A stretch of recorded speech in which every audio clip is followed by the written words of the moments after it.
Bom dia, hoje dia 6 de março de 2026, uma sexta-feira. Espero que você esteja bem esteja a sua família. Hoje nós vamos fazer um estudinho temático, né? Nós vamos falar sobre o nosso coração, o que Deus fala a respeito do nosso coração e como que a gente tem que ficar atento ao nosso coração. Eu começo falando do rei Amazias, que está lá em 2 Crônicas 25:2.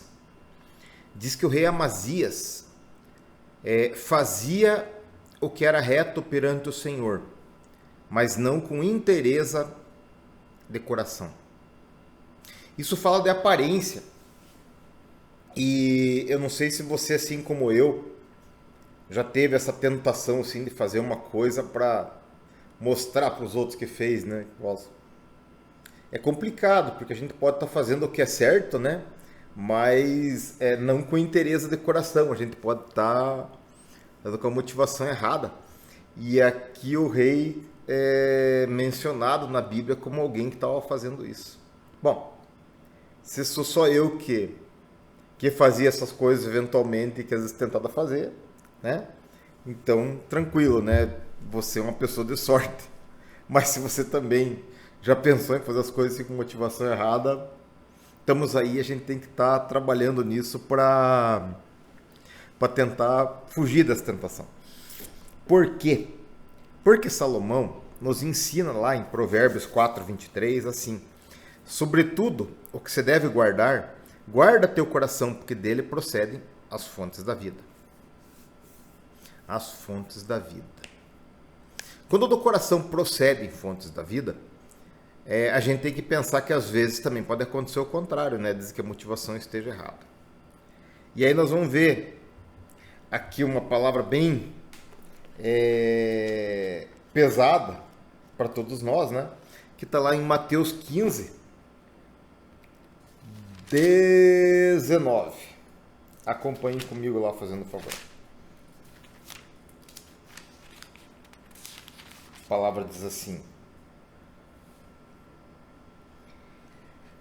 porque é do coração do homem que vêm os maus pensamentos, os crimes de morte, os adultérios, as imoralidades sexuais. Vou parar de fazer assim, tá? Os roubos, as mentiras e as calúnias. São essas coisas que fazem com que alguém fique impuro.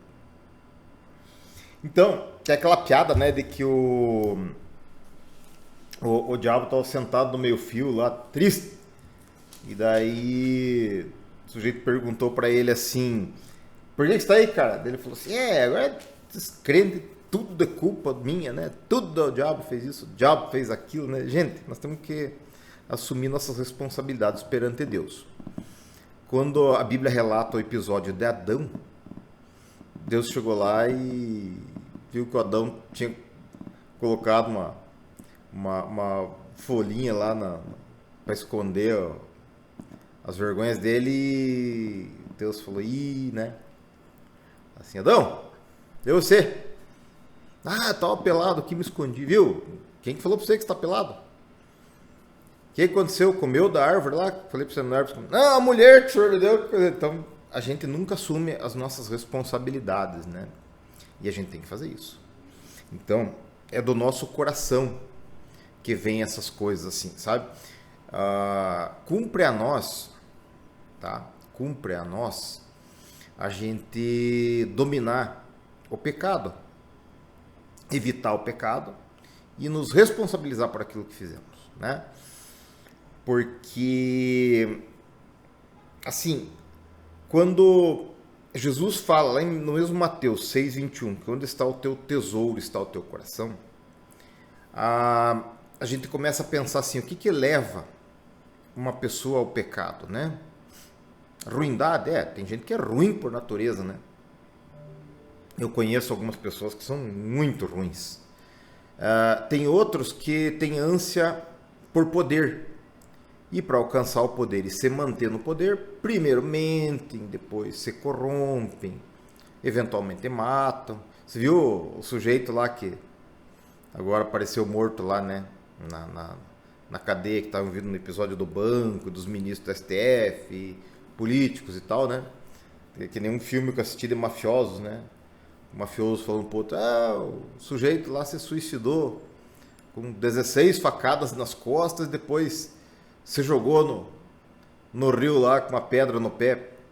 É um suicídio assim, né? Que nem na Rússia, lá os caras volta e meia tá caindo um do janela de prédio. Eu nunca vi um país para cair tanta gente de janela de prédio que nem a Rússia, né?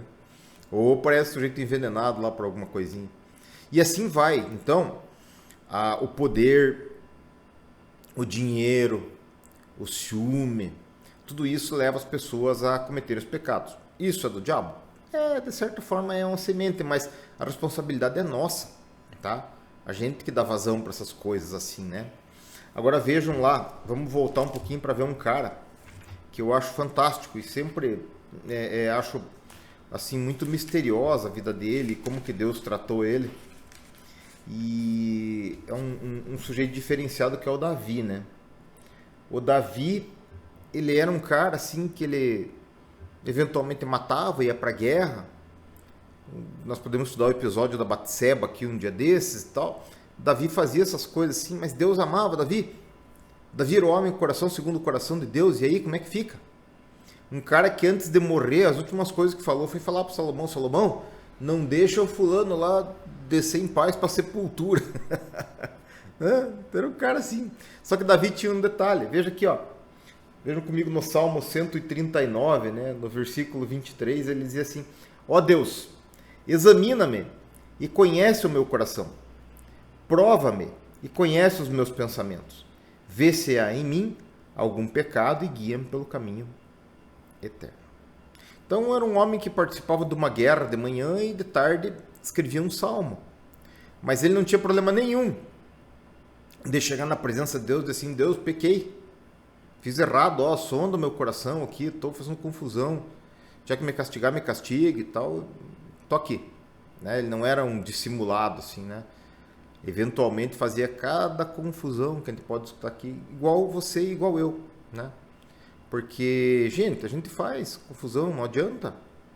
Eu falo sempre, repito e vou continuar repetindo sempre que Mateus 5, 6, 7, você chega ali, você vê um monte de coisa que você não consegue fazer. O mentiroso não, o mentiroso diz eu sou santo porque nós não temos pecado. Tal. Eu esbarro ali, eu chego ali, todo dia tem alguma coisa que eu tenho que arrumar, que eu tenho que pedir perdão, que eu tenho que controlar e tal. Mas eu creio que essa vontade nossa de estar fazendo o que é certo a cada dia, lendo a palavra de Deus, meditando nela e tentando fazer a vontade dele, é uma coisa legal, porque a maioria das pessoas não está nem aí para Deus, né? O que ele quer, o que não quer.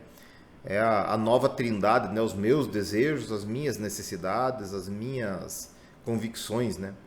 Então, é um negócio esquisito. Mas, enfim, né? Quando a Bíblia fala do coração, ela está falando do nosso interior, pensamentos, emoções, nossas intenções interiores.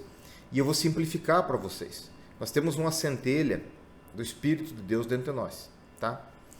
E isso é colocado em nós no momento que a gente é concebido.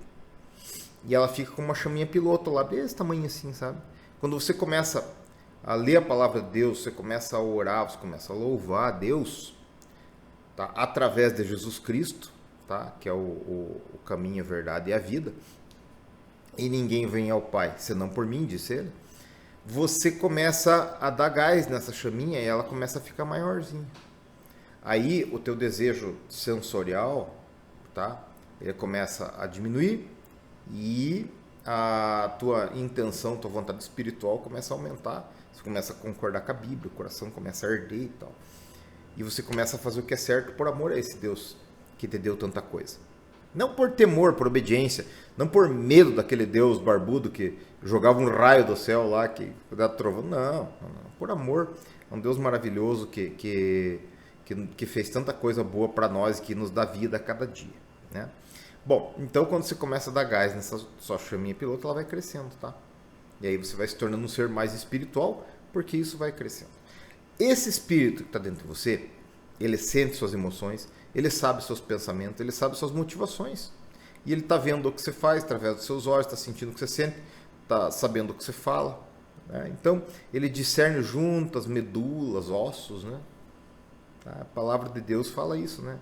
Que a palavra de Deus é eficaz para distinguir juntas, medulas, ossos.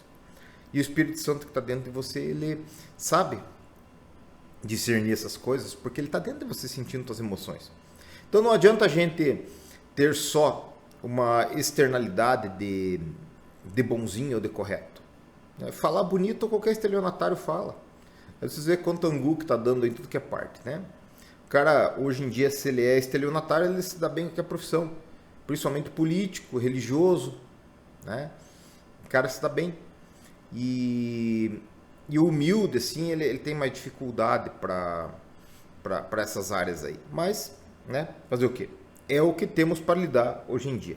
Bom, considerando que você é responsável pela sua alma e eu sou responsável pela minha alma, me parece bem sábio, bem coerente que a gente faça as coisas com sinceridade de coração. Não para mostrar para os outros, né?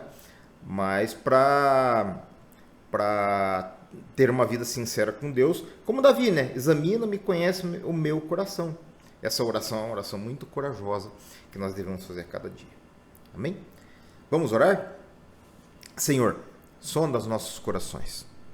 Sonda, Pai, as nossas motivações. Abençoa, Senhor, as nossas vidas, a minha vida e a vida de cada um desses irmãos que está escutando essa palavra comigo. Vem sobre nós, nos dá entendimento, que Teu Espírito fale forte aos nossos corações.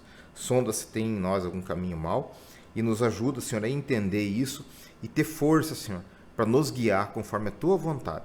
Abençoa nossas casas, nossas famílias, nossos trabalhos e tudo que é nosso. Guarda nossas vidas, em nome de Jesus. Amém? Que Deus te abençoe. Tenha um dia excelente.